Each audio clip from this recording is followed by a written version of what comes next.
L'histoire des trois sourds. C'est l'histoire d'une femme. Elle était sourde, tellement sourde qu'elle n'entendait rien. Tous les matins, elle portait son enfant sur son dos et se rendait à son champ. Elle avait un immense champ d'arachides. Et un matin qu'elle était là, tranquillement à travailler dans son champ, arrive un monsieur. Un monsieur tellement sourd qu'il n'entendait rien. Et ce monsieur cherchait ses moutons. Écoutez bien, il s'adressa à la dame. « Madame, je cherche mes moutons. Leurs traces m'ont conduit jusqu'à votre champ. Est-ce que vous ne pourriez pas m'aider à les retrouver? D'ailleurs, on les reconnaît bien, mes moutons. Parmi eux, il y a un mouton blessé. Madame, si vous m'aidez à retrouver mes moutons, je vous donnerai ce mouton blessé.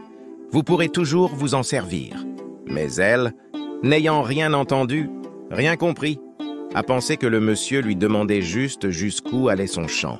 Elle se retourna pour lui dire « Mon champ s'arrête là-bas ». Le monsieur a suivi la direction indiquée par la dame et par un curieux hasard, trouva ses moutons en train de brouter tranquillement derrière un buisson. Tout content, il les rassembla et vint remettre à la dame le mouton blessé. Mais celle-ci, n'ayant rien entendu, rien compris, pensa que le monsieur l'accusait d'avoir blessé le mouton. Alors elle se fâcha. « Monsieur, je n'ai pas blessé votre mouton. Allez accuser qui vous voulez, mais pas moi. D'ailleurs, des moutons, je n'en ai jamais vu. » Quand il vit que la femme se fâchait, le monsieur pensa qu'elle ne voulait pas ce mouton, mais un mouton plus gros.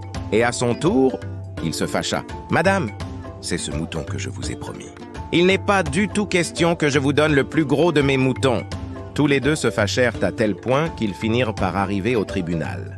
Le tribunal, dans cette Afrique d'il y a longtemps, se tenait sur la place du village, à l'ombre d'un grand arbre, l'arbre à palabres, le plus souvent un baobab. Le juge qui était en même temps le chef du village était là, entouré de tous ces gens qu'on appelle les notables. La dame et le monsieur arrivèrent tout en continuant leur querelle. Après les salutations, c'est elle qui parla la première. « Ce monsieur m'a trouvé dans mon champ et m'a demandé où mon champ s'arrêtait. Je lui ai montré et j'ai repris mon travail. Il est parti et est revenu quelques instants après avec un mouton blessé, m'accusant de l'avoir blessé. Or, je jure que des moutons, je n'en ai jamais vu. Voilà pourquoi on est ici. » Monsieur le juge, ce fut le tour du monsieur. « Je cherchais mes moutons, dit-il, et leurs traces m'ont conduit jusqu'au champ de cette dame. Je lui ai dit que si elle m'aidait à retrouver mes moutons, je lui donnerais l'un d'entre eux. Mais j'ai bien précisé le mouton blessé.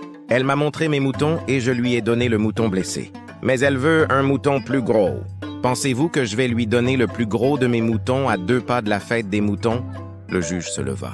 Il était aussi sourd qu'un pot, tellement sourd qu'il n'entendait rien.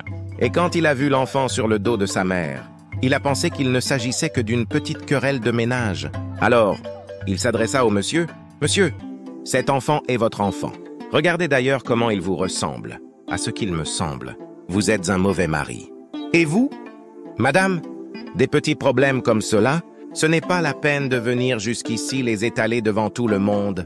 Rentrez chez vous. Je souhaite que vous vous réconciliez. » Ayant entendu ce jugement, tout le monde éclata de rire. Et le rire contamina le juge, la dame et le monsieur. Que firent-ils? Ils éclatèrent de rire à leur tour. Bien que n'ayant rien compris, le comte pose la question. Lequel de ces trois est le plus sourd? La leçon, il vaut mieux ne pas se dépêcher de donner une réponse. On conseille, quelque part en Afrique, d'avoir le cou aussi long que celui du chameau, afin que la parole, avant de jaillir, puisse prendre tout son temps. Aimez et abonnez-vous pour soutenir la chaîne.